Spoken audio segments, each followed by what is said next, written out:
everyone. Honored as always to be joined by Vice Chair Ted Lieu and also Representatives Sarah McBride and Shomari Figures, new members to Congress who have been amazing advocates for their communities, for their regions, and honored to have them here. We're here today because Donald Trump and House Republicans are failing the American people. They're failing to address the healthcare crisis that they've created. They're failing to lower costs, and they're failing to make life more affordable for hardworking Americans. Families are struggling to get by, yet Republicans continue to be more focused on building on the bidding of their billionaire class friends than helping people that they represent. Ahead of the holidays, Americans are seeing prices go up for gifts and groceries, and the family gatherings that they are planning are becoming more expensive. On top of that, Republicans have no real plan to ensure Americans' health care premiums don't skyrocket before the end of the year. They highlighted that and stood for that even just moments ago. For months, House Democrats have been sounding the alarm that Republicans need to work with us on extending the Affordable Care Act tax credits to keep health care costs low for American families. And we've put forward a plan that has the support of every single member of the Democratic Caucus. We only need 4 Republicans to join with us in signing a discharge petition to prevent the American people from losing their health care coverage. Because we know when people don't have health care coverage, they don't stop getting sick. They don't stop needing medication. They don't stop needing to take their kids to the doctor. If they can't afford to go to the doctor, they won't see one, or they'll go to the emergency room, which is the highest cost, most expensive way to get care and limits our already burdened healthcare system. Which Republicans will be brave enough to join us? We just don't know. The American people can't afford inaction from Republicans, and it's time that they put politics aside and do the right thing. Lower costs, save healthcare, put the American people first. Now turn it over to Vice Chair Ted Lieu. Thank you, Chairman Aguilar, and I am so honored to be here today with 2 of our amazing freshmen, Shomari Figures and Sarah McBride.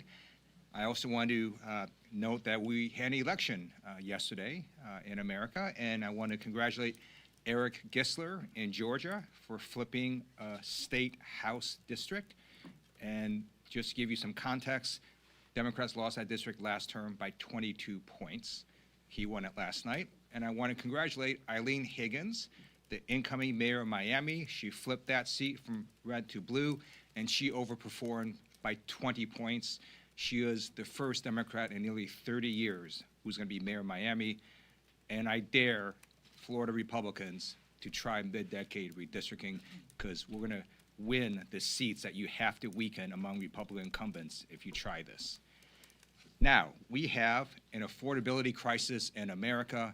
Electricity costs are surging, grocery prices continue to increase, and healthcare costs are skyrocketing.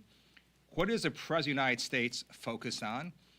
I'm just going to read you one of his many posts on social media. This one was from 2 days ago. The only reason Marjorie Trader Brown, green turns brown under stress, went bad is that she was jilted by the President of the United States. Certainly not the first time she has been jilted. Too much work, not enough time, and her ideas are now really bad. She sort of reminds me of a rotten apple. Marjorie is not America First or MAGA because nobody could have changed her views so fast, and her new views are those of a very dumb person. That was proven last night when washed-up, Trump-hating 60 Minutes correspondent Leslie Stahl, who still owes me an apology from when she attacked me on the show with serious conviction that Hunter Biden's laptop from hell was produced by Russia, not Hunter himself, totally proven wrong, interviewed a very poorly prepared traitor who in her confusion made many really stupid statements. My real problem with the show, however, wasn't the low IQ traitor. It was that the new ownership of 60 Minutes Paramount would allow a show like this to air. They are no better than the old ownership who just paid me millions of dollars for fake reporting about your favorite president, me. Since they bought it, 60 Minutes has actually gotten worse. Oh well, far worse things can happen. P.S. I hereby demand a complete and total apology, though far too late to be meaningful, from Leslie Stahl in 60 Minutes for her incorrect and libelous statements about Hunter's laptop, President DJT. Now it's my great honor to introduce an amazing freshman from Alabama, the great Representative Shomari Figures.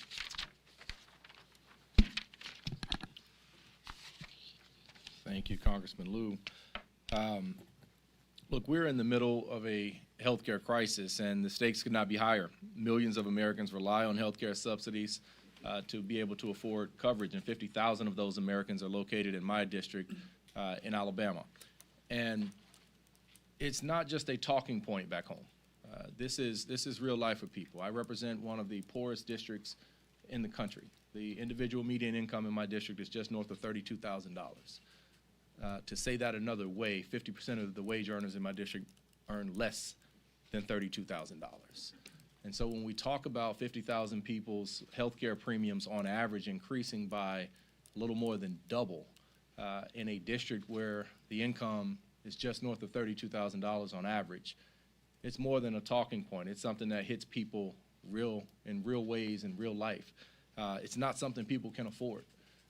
And beyond the personal side of it, my district as a whole is one of the worst for healthcare access and outcomes in the country.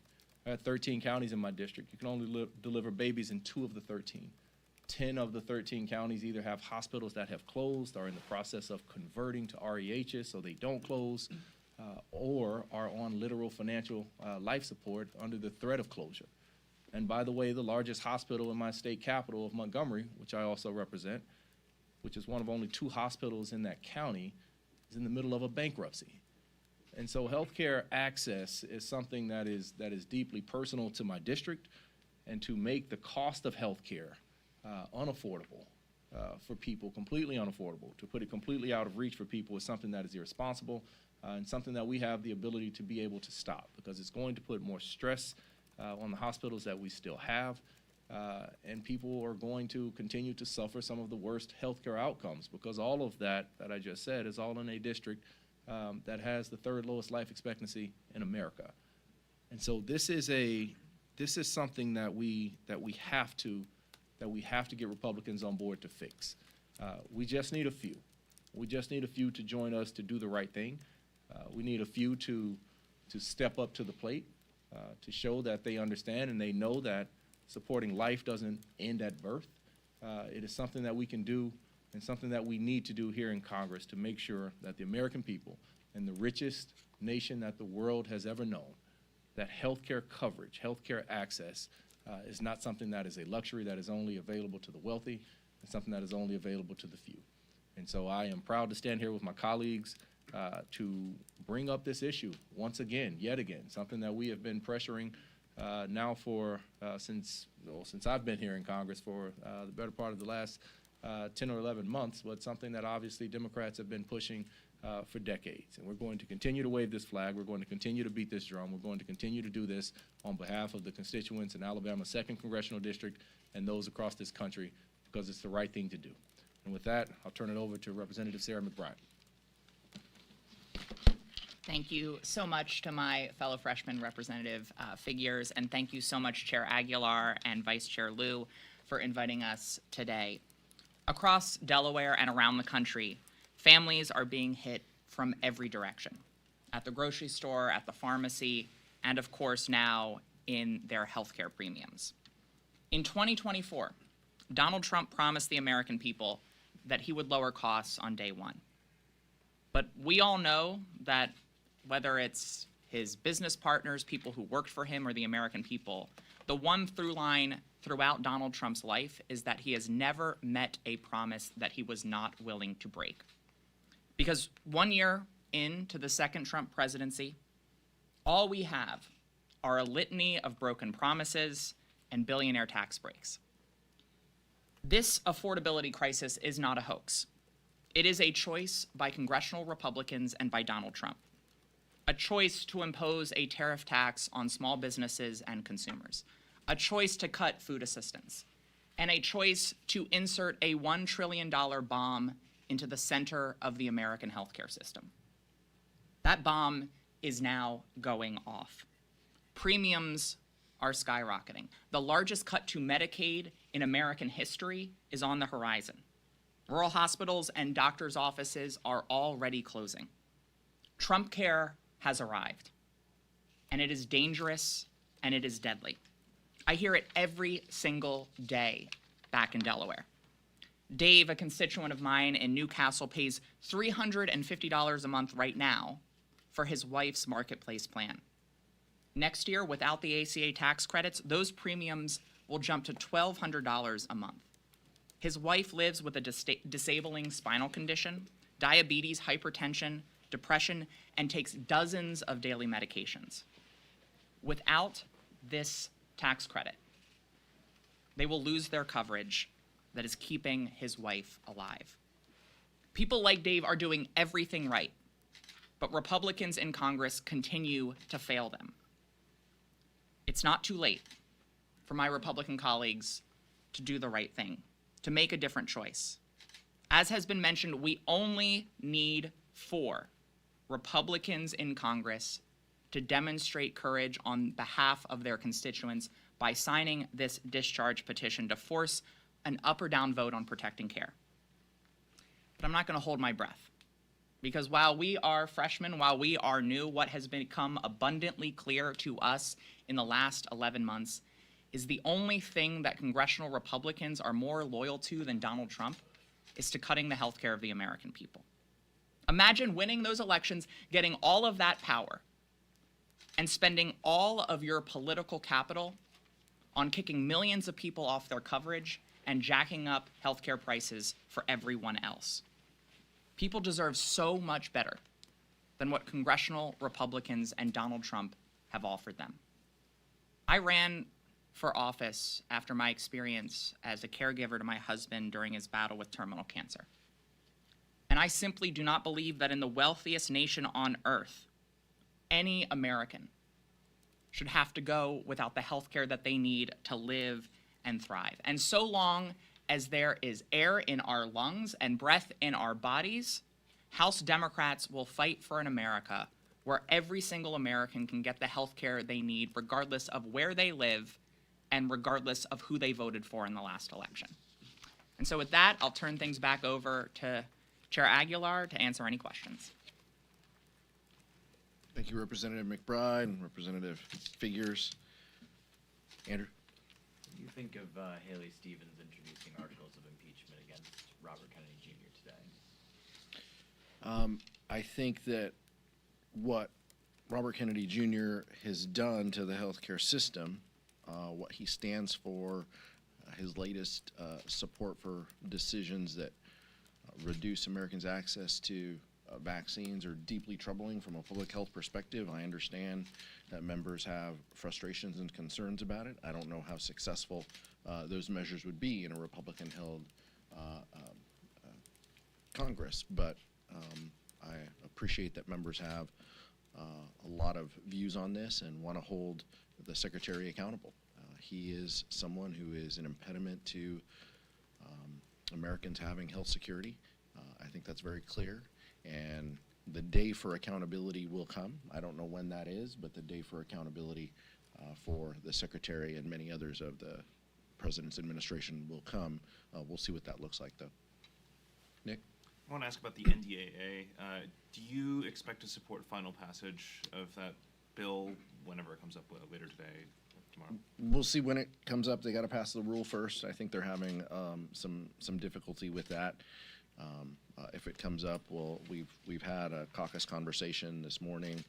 Adam Smith presented the bill to the caucus, and members will make their decisions. I'll wait until the rule passes, and then I'll indicate where I stand on the bill.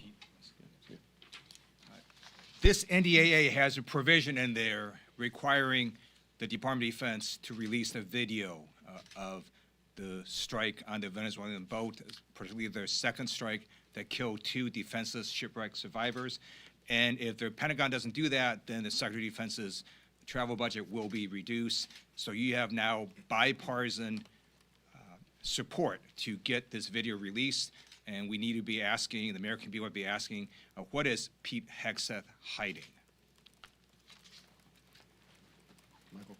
Thank you, Mr. Chair. President Trump was in Northeast Pennsylvania last night, kicking off what the administration has described a series of events promoting his economic agenda, his economic policies, pushing back on Democrats' criticism of his role in the affordability crisis.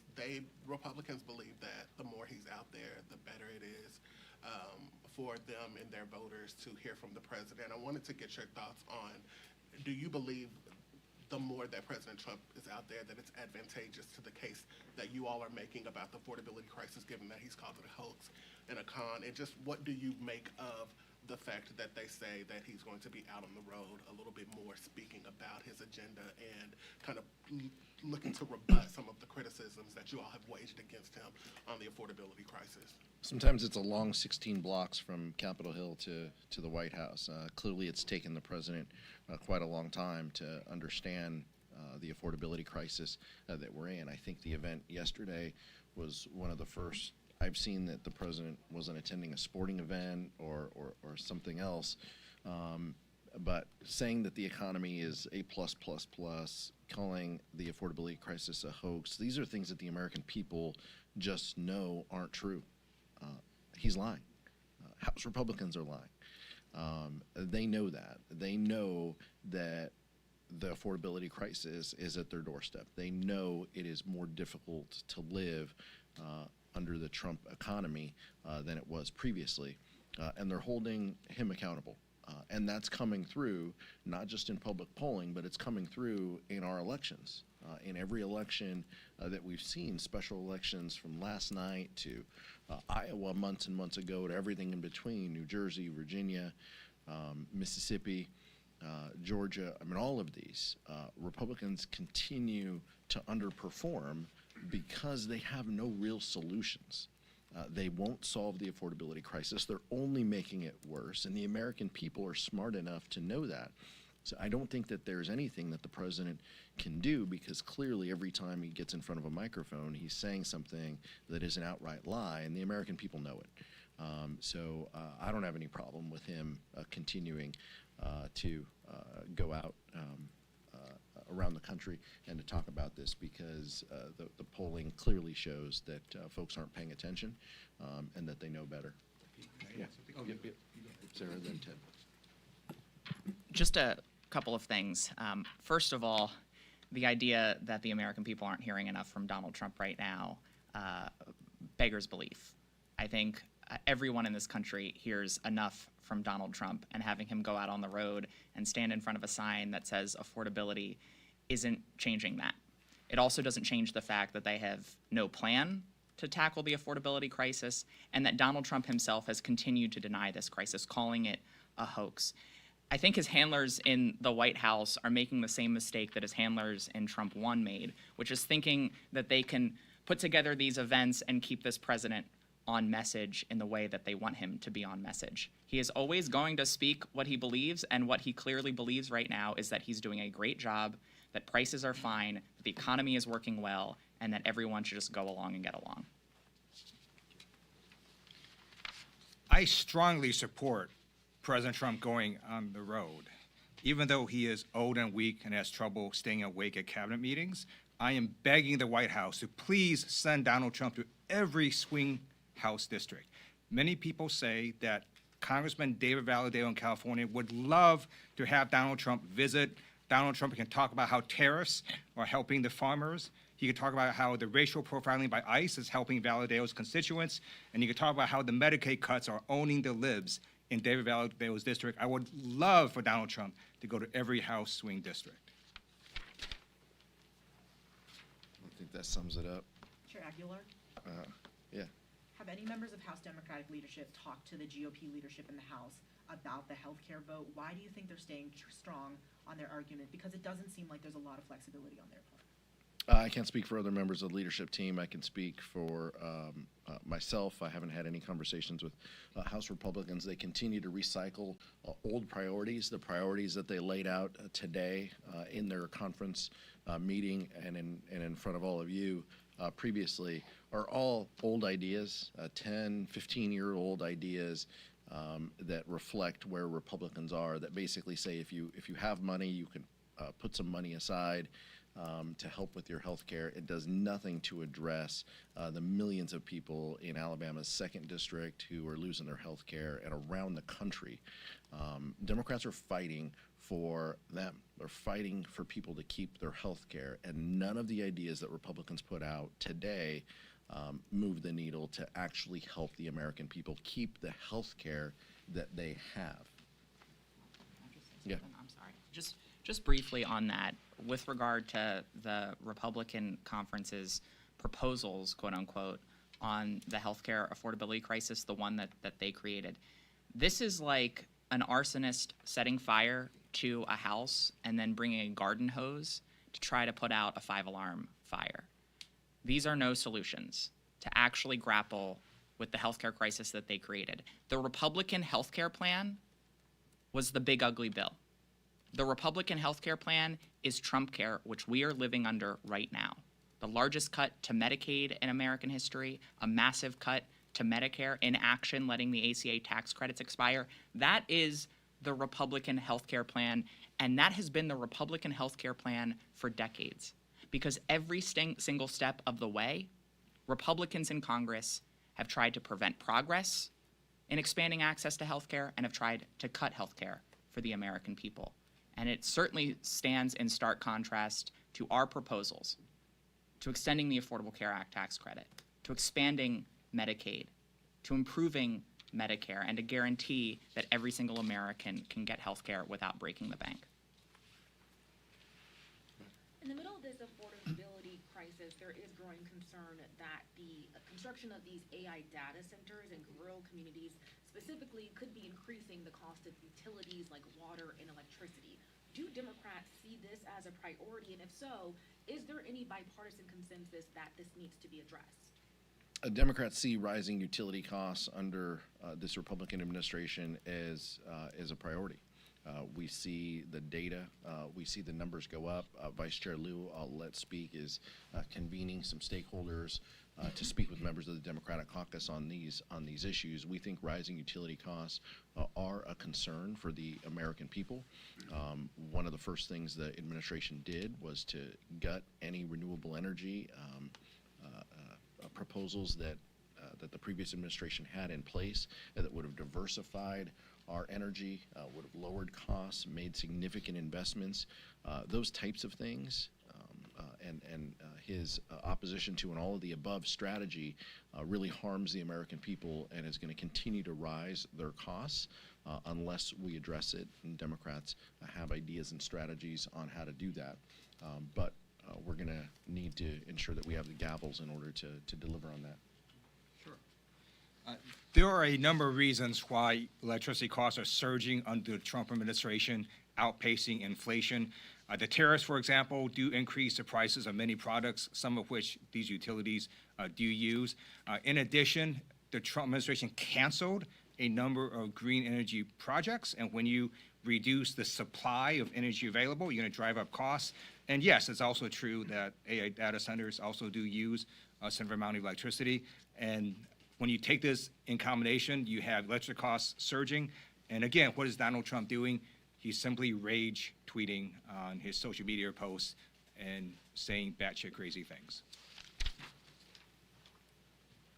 Speaker Johnson today said that Jasmine Crockett running for Senate is the greatest thing that happened to the Republican Party.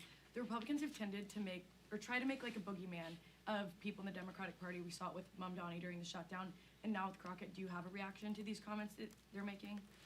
I think Speaker Johnson is trying to do anything he can to distract from the majority that he's seen, that we see dwindling.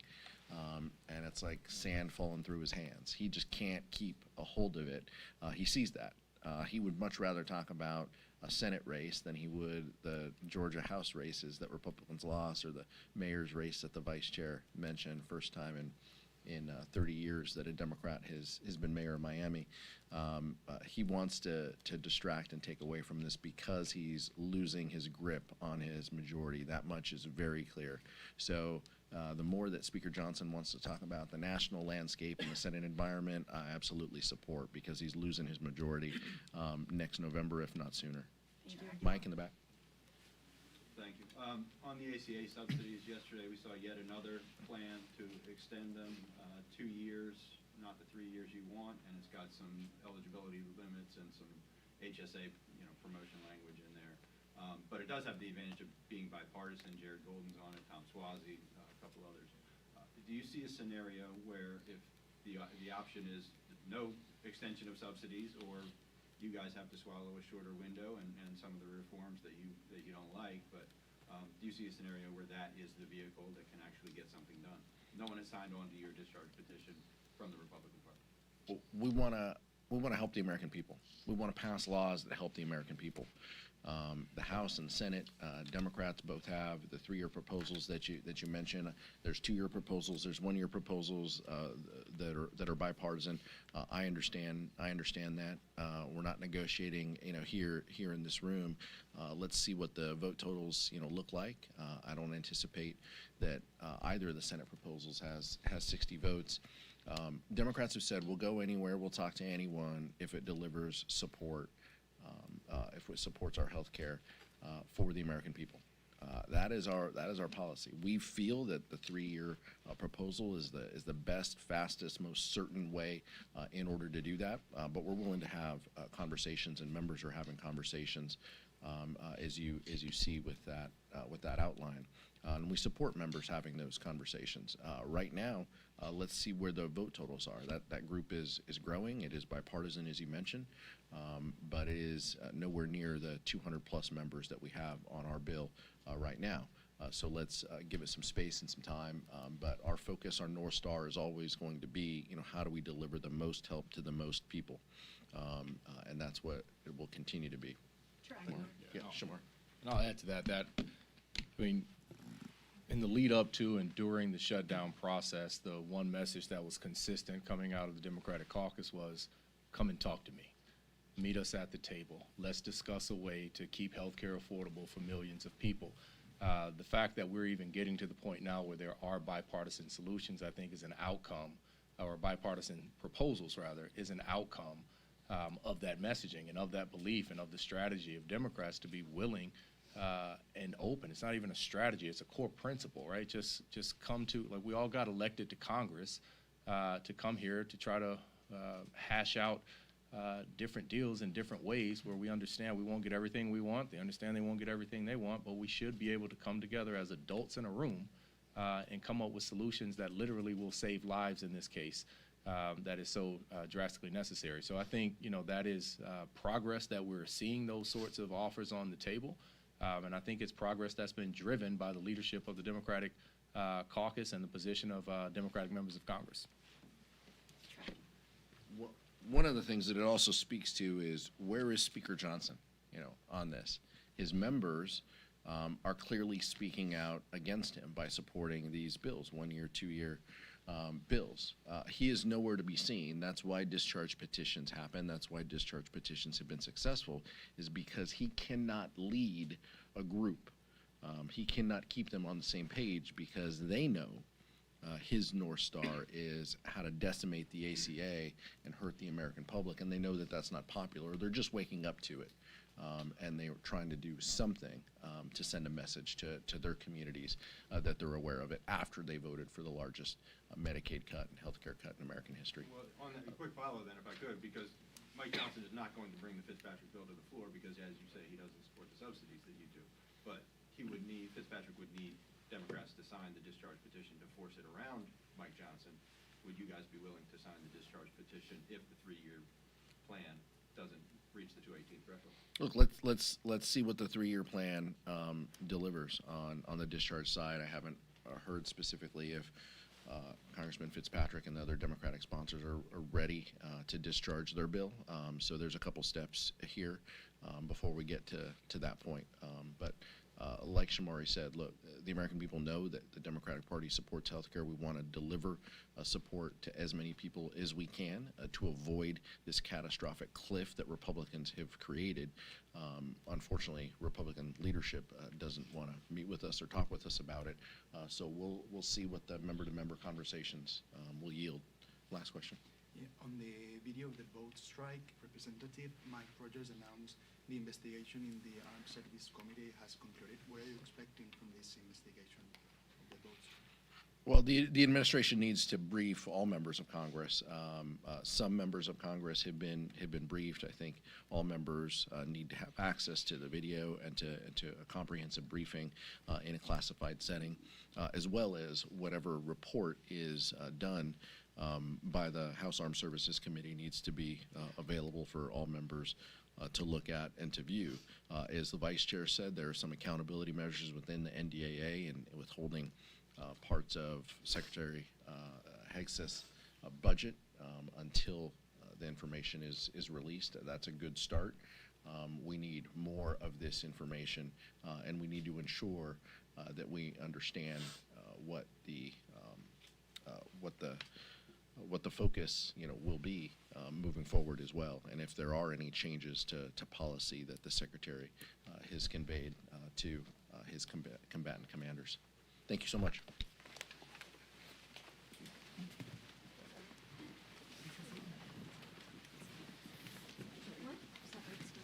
What'd you say?